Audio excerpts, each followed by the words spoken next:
આ ભજન ફક્ત ને ફક્ત આનંદ રૂપી કેમના ભાણા અને ભાણીના લગ્નના નિમિત્તે. જો લગ્નમાં એ બધું ઉડે નહીં મહારાજ, પણ ગુરુની દયા થાય ને એટલે વિચાર સારો આવે. એ નિમિત્તે સમસ્ત પરિવાર મળીને આજનો ભજનનો જે યોગ રાખ્યો છે એ બદલ પરિવારને ખૂબ ખૂબ લાખો વાર વંદન છે. ધન કે મળ્યું ધર્મ ન કર્યું, અને શરીર મળ્યું તે ન કરી કોઈની સેવા. આગણે ભુવન જેને સંતનો વધારે અશુભ ઠામ છે એવા. સાખી એવું કહેવા માંગે છે કે તમે પરમાત્માની દયાથી, સારા કર્મથી, સારા વ્યવહારથી કદાચ ધન મળ્યું હોય પણ ધર્મ ન કર્યું હોય તો કોઈ કામનું નથી. શરીર માતા પિતાના એક સારા કર્મથી શરીર મળ્યું અને કોઈની જો સેવા તે ન કરી, કારણ કે શરીર તો સેવા કરવા માટે હોય, પણ જે કોઈની સેવા ન કરી તો એ વ્યર્થ છે. અને ઓગણે ભુવન કે આવો મહેલ બનાવ્યો હોય, આવું ઘર બનાવ્યું હોય, પણ તારા એ ઘરની અંદર કદાચ કોઈ સંતોના પાવન પગલા નથી થતા તો એ અશુભ ઠામ છે. એટલે મહાપુરુષોના આજની જે ગાદી પર બિરાજમાન, ગાદીને શોભાવનાર, જેની છત્રછાયામાં આપણે બધા ભજન કરીએ છીએ એવા કરદમદાસ મહારાજના ચરણમાં વંદન છે. નામી અનામી તમામ મહાપુરુષો, ભક્તજનો, સમસ્ત ધર્મ પ્રેમી પરમાત્માના જે બંધુઓ જેમના હૃદયમાં બિરાજમાન એ પરમ તત્વ ચૈતન્ય આત્માને મારા વંદન છે. સુંદર વાણીની અંદર, સત્સંગની અંદર મહારાજે સુંદર વાત કરી છે. વાણી એક વિચારવા જેવી બાબત છે. વાણી છે ને એક પડીકું છે. પડીકું ખોલો તો મોય શું છે એ ખબર પડે, ને ગાય ગાય ગાડા ભરો ને આટલો જોડો હતો. વેદ જો વાણીનો ના સમજન તો હવારી હજલ ના. આપણે વાણીમાં બધું આપણે ઝાટકા મશીન આવશે હો પાછું થોડું થોડું. વાણીની અંદર બધા ગોય જે કરે કે આવતા શબ્દો ન લેજો તમે, પણ જય ગુરુ મહારાજ કરે ને એમ ન આવડે તો તમે કને કહો છો કોયલું હે. પેલું આપણે રહેવું, પેલું રે આપણું મન વશ કરીએ પછી આગળ પાવ ધરીએ. આપણું મન પેલું પવિત્ર થાય, આપણે ધારા ઉપર ચાલતા થા. જેમ નિરાત મહારાજ કહી ગયા છે કે આ ધારાને તું પકડ, અને ધારા જો આપણે પકડતી ધારા આપણમાં બેહી જાવી જોઈએ, અને પછી આપણે આગળ વાણીમાં બોલી શકીએ. એટલે મહાપુરુષો પોકાર કરીને કહે છે આવા સંતો પ્રગટ છે, અને પ્રગટની બલિહારી છે. હો સુંદર સત્સંગમાં ધારા ચાલી કે પડ્યું જઈએ ગોતને ને ગોતે છેટે છેટે, તીર્થ વરતે બહુ કરમ જાય બદ્રીના પેટે. અરે તેની સુરતા સુઘરમાં સમેટે ને એને ઘટમાં સાહેબ પેટે. સુરતા આ વિશ્વની અંદર એક પોતપોતાના શરીરમાં સુરતા નામની એક એવી ઈચ્છા સ્ત્રી છે ને, એ કુંવારી રખડે છે, અને ગુરુ મહારાજ જો સુધી એને શબ્દ વડે લગન ન કરી આલે અને સ્વયંવર સદગુરુજીના દેશમાં થાય છે. બીજે નહીં હદ ચલે છો ઓલિયા ને બે હદ ચલે જો પીર, હદ દો હદ કે આગે ચલે ઉનકા નામ પર. હદ એટલે શરીર અને બે હદ એટલે આખું બ્રહ્માંડ ને દુનિયા. તમામ શરીર છે હદ સુધી જ છે. પછી બહાર જવું હોય ને પાકિસ્તાનમાં વિઝા ઘટાડવા પડે, બીજા અમેરિકા જવું હોય તો શરીરના બીજા વિઝા લેવા પડે તો જ મેળ આવે ને કે ન આવે. એમ શરીર હદ સુધી છે અને આ બ્રહ્માંડ છે ને બે હદ સુધી છે. પણ હદ ને બે હદ ની આગળ જો જવા વાળો કોઈ પુરુષ હોય તો એ સદગુરુ પરમાત્મા છે, એ સંત છે. અને સંત આપણને એ હદ સુધી લઈ જાય. ગંગા સતી એટલે પાનભાઈને લઈ ગઈ પિંડ, અને બ્રહ્માંડ થી પર છે ગુરુજીનો દેશ. આવો પાનભાઈ તમને બતાવું ત્યો દેશ ત્યો નથી માયાનો જરાય. માયા છે આ તો બડી મોહની. માયા એટલે શું? રૂપિયા પૈસા ધન દોલત ભેગું કરવું એ માયા નથી. એ તો વ્યવહાર છે ને, વ્યવહાર હાથવા માટે તમારે પુરુષાર્થ કરવો પડે. ન કરો તો કોઈ પોતાને ચા ના પાઈ ખાઓ. પણ મોહ, જે વસ્તુ સાથે તમારો મોહ લાગ્યો છે એ વસ્તુ ખોટી છે ને મોહ લાગ્યો છે. શું છે ખોટું? તો મહારાજે સુંદર વાત કરીને સંતો પણ બોલી રહ્યા છે, સંતો પણ પોકાર કરી રહ્યા છે કે શરીર એ ખોટું છે. શરીર ગમે ત્યાં દગો થઈ જાય ને ખોટું છે. એટલે શરીર સાધન મળ્યું છે ને, સાધન વડે જેને ધારણ થયું છે એના વડે કંઈક કરી લ્યો. ઉત્તમ નો ઉત્તમ જો શરીર મળ્યું હોય તો માણસનું છે. માણસ બનવા માટે સદગુરુના ચરણમાં 5 વસ્તુની પ્રતિજ્ઞા લઈ અને વેગ, મન, વચન અને કર્મથી ગુરુના ચરણને સેવે ને પછી તો મનુષ્ય જ બને છે. મનુષ્ય કોઈ માના કુખેથી જન્મતું નથી. માના કુખેથી બાપો બેબી જન્મે, મનુષ્ય ન જન્મે. મનુષ્ય જન્મવા માટે એક જ સ્થાન છે, એ ગુરુનું છે. અને ગુરુના વચનની અંદર જો તમારું મન સ્થિર થાય હો, મન છે ને પાણી જેવું છે. પાણી જેમ હલન ચલન કરતું હોય ને તો પોતાનું પ્રતિબિંબ અંદર દેખાય, પણ સ્થિરતા આવે ને તો એ પાણીની અંદર તમારું પ્રતિબિંબ જોઈ શકો.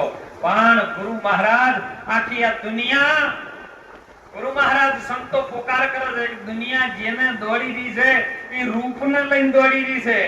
અને રૂપ છે ક્ષણ ભંગુર છે. રૂપની દીવાની છે આ દુનિયા, એના પાછળ દોડી છે. ગુરુ મહારાજ ઓમાંથી છોડાવી અને રૂપ મુકાવીને સ્વરૂપમાં દર્શન લઈ છે. અને સ્વરૂપ જ્યારે તમને પ્રગટ થાય ને એ બોલવા પણ રહેતો. પછી તો પાંગળી થઈ કે મેં પર્વત ચડ્યો, બેરી સુતા મેં છોડ્યો બ્રહ્મનાદ, અગમ ઘેર હું થઈ ચડી. કેવું આ શબ્દ હું હાલ બોલું છું તમને બધાને સંભળાય છે?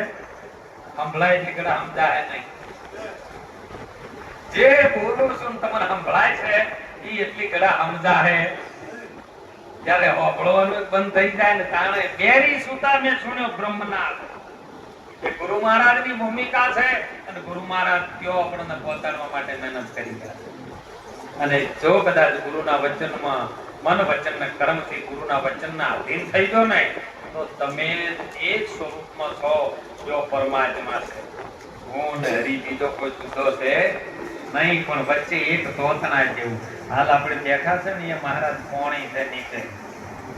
હાલ આપણે જો બેઠા છીએ એની નીચે પાણી જળ બંબાકાર ભરેલું છે. પણ એને કાઢવું હોય ને તો રીંગ વાળાને લાવવો પડે, સરખી વાળાને. અને અમે બહુનું આલવું પડે, પૈસા આલવા પડે. અને આઈને જયારે બોર પાડે ને એટલે પાણી પછી ફ્રીમાં આવે. તો પૈસા તમે શેના આલ્યા? પાણી વચ્ચે તમારા વચ્ચે જે અંતર આવરણનું પડ્યું હતું ને એ આવરણ કઢાવવાના તમે આલ્યા છે, પાણીના પૈસા આલવાના હતા. એમ ગુરુ મહારાજ એ વાત તરફ લઈ જાય. જે આ જીવ અને ઈશ્વર વચ્ચેનો જે ભેદ છે એ માયા છે. માયા એક આવરણ છે. એ આવરણ કઢાવવું હોય તો સદગુરુ મહારાજના ચરણમાં જઈ અને જેમ છે એમ વિવેકથી વાત તો કદાચ સ્થિરતા પદમાં આવી અને એના ઘરમાં સમજણ નામ લઈ બેહારી દે ને તો એક પદની અંદર પેડો પાર થઈ જાય. વાર ના લાગે. કારણ કે દીવો છે ને એ બોલવામાં આવે. આપણે જે દીવો ને એ બોલવામાં આવે એટલે શબ્દમાં આવે, એ લખી શકીએ આપણે. એક દીવો આપણે દિવાલ ઉપર દોરી શકીએ.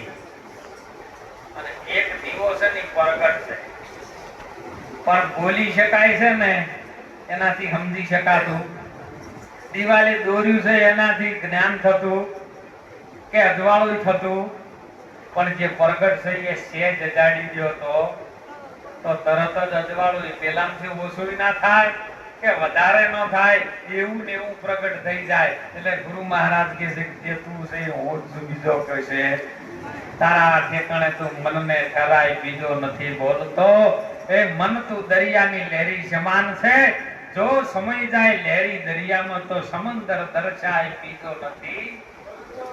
આ બોલી રહ્યો છે એને ગુણગાન કહો, એને પકડી લ્યો. કેવી રીતનો પકડવો એની યુક્તિ સંતો પાસે છે હો, બીજા કોઈ પાસે નથી. એને કદાચ સમજવો હોય ને પકડવો હોય ને બાથમાં લેવો હોય ને તો એ બધી સંતો પાસે રીત છે. જેમ દૂધની અંદરથી ઘી કાઢવાની રીત બેની પાસે હોય ને આ વાની અંદરથી પરમાત્મા કેવો છે કાઢીને તમને હાથમાં પકડાઈ દે એવી રીત સંતો પાસે છે. અને રીત તો આપણને આવડી જાય ને, ગુરુ મહારાજ બીજું આપણને કોઈ ન શીખવાડે, શાન કરે ને એટલે આપણને રીત આવડી જાય. અને રીત આવડી જાય એટલે બેડો પાર થઈ જાય ને. જેને જેને રીત આવડી, જેને જેને યુગથી આવડી, એના જગતની અંદર નામના ડંકા વાગ્યા થાય. સવારામ બાપા એમના ગુરુ મહારાજ મુળગર બાવાની આજ્ઞાથી જેમને પોતાના સ્વરૂપનું જ્ઞાન થયું અને એને તરત જ પ્રગટ દેખાણો પરમાત્મા ગોતવા જવું તો તળે એવો છે. આ દમ તો અંતરમાં રહેશે અને ભજન કરો તો પેટે દાસ સવાને ગુરુ ભૂલકર મળી ગયા. એ નાદ ભૂંડના નાદ કેતા અવાજ થાય ને ભૂંડ કેતા શરીરની માયા થાય. આ બેનો નેઠો દરી જાય એક નામ શું છે? બેનો નેઠો અવાજ જે બોલી રહ્યો છે ને એ પકડાઈ જાય. પકડવા વાળો કોણ? જો હું નજર નાખું તો કબીર સાહેબ કે છે, પ્રમાણ આપીને કે છે, જો જોઉં તો તુંનો કીડીમાં નાનો હાથીમાં ગજાવર થઈને બેઠો હોય તું, પણ જો નજર નાખું તો ક્यों નો તું ऐसी भूल दुनिया के अंदर साबित करता है તું છે પણ તું કેવી રીતનો છે એની આપણને રીતની ખબર છે નહીં. એટલે આપણે સુંદર વાત થઈ હતી કે સાહેબ કુંભનો મેળો ભરણો હતો અને 144 વર્ષે કે આવ્યા છે. 12 ગુણા 12 કરો સરવાળો મારવો. આપ મોબાઈલમાં પ્રેક્ટિકલ કરજો. 12 ગુણા 12 કરો. આપણા ભારતમાં 12 જ્યોતિર્લિંગ છે, બધા કહે છે. અને આપણે ભજનમાં પણ રામદેવ પીરના કહે છે કે વાગે ભડાકા ભારી, ભજનના વાગે ભડાકા, બીજ બારના ધણીને સમરું, એ નકલંગ છે નેજા ધારી, વાગે ભડાકા. હવે એ 12 ગુણ્યા 12 કરો તો 144 હોય. એક તીરથનો 12 વર્ષે નંબર આવે એટલે 12 વર્ષે ફરતો ફરતો ફરતો એક તીરથમાં આવે એટલે 144 વર્ષે આવે ને તો દુનિયા દોડી અને દોડી કેટલી જઈ. આ તો સંતો તો એમાં પ્રમાણ આલે, ગંગ તરંગ પ્રવાહ ચલે તો કુંભ કો નીર પીઓ ન પીઓ. ગંગાનો પ્રવાહ, ગંગા જો તમને પવિત્ર કરી શકતી હોય ને તો ગંગાનો દીકરો ભીષ્મ પિતામહ હતો કે નહીં? બોલો, એને 6 મહિના સુધી ગોળની સૈયા ઉપર પડ્યું રહેવું પડ્યું તો એને પવિત્ર કરી શકી હતી? તો પછી તમે શું લેવા દોડ્યા છો? બધાને ખબર છે પણ દોડવું છે તો સંતો જોડે આ કરન પાયથી પકડી એમ નહીં મેળવે. ગંગ તરંગ પ્રવાહ ચલે. પ્રવાહ એટલે જે નીરનો પ્રવાહ ચાલી રહ્યો છે એ સંતોની જ્ઞાન ગંગાનો પ્રવાહ. અને એમાં જો તમારું મન ડૂબકી મારે ને તો ઓર કુંભ કો નિર્પિયો ન પીઓ. કુંભ એટલે તારી નાભીમાં તો જો કુંભ વસી રહ્યો છે. જ્યારે રાવણ નતો મરતો ને અહંકાર એટલે વિભીષણ વિવેક આઈને કીધું રોમને કે ઓને નાભીમાં બોણ મારો તો આર્યો મરશે ને મરશે. તાર નાભીમાં જે ના ભય જો પ્રકારનો ભય ન રહી એ તમે શબ્દની ભૂમિકામાં આવો છો, ગુરુની વચનની ભૂમિકામાં આવો છો. અને વચન ઉપર જો પેલો મરે અહંકાર ને કઈ મરે એવું નથી આવ્યું. અને મન બહુ ખેલાડું છે સાહેબ. ગંગ તરંગ પ્રવાહ ચલે તો કુંભ કો નીર પીઓ ન પીઓ. જેના હૃદયમાં રઘુનાથ બસે તો ઓર કો નામ લિયો ન લિયો. જેના હૃદયમાં પરમાત્મા રામની રચના થઈ જાય ને અને રામનું હૃદયમાં નામ ઠેરાઈ જાય ને પછી તમારે પછી લેવો એટલે જો અમારી નામ નહીં. પછી તમારે સિકોતર માં આવી ઘોડો કૂદવો હોય તો કૂદજો, ચુડેલ માં જવું હોય તો જાજો, અને ભવચર માં જવું હોય તો એ મેળ આવવાનો. એ નામ ગુરુ મહારાજ નું હૃદયમાં રામ નામ તું રાખ હૃદયમાં. કાઢી દે કલ્પના તું કાશી. આદિ અંત ને મધ્યમાં જે બોલી રહી છે એ વસ્તુ છે. જો વસ્તુ કીધી છે કોઈ એનું વર્ણન થાય એવું વર્ણન થાય નહીં થાય એનું એક જ કારણ. મહારાજ એવા જતા હતા મહારાજ, અને એમાં એક લાકડી લઈને મહારાજ થયો એક ઘેટો બકરો તારવા વાળો.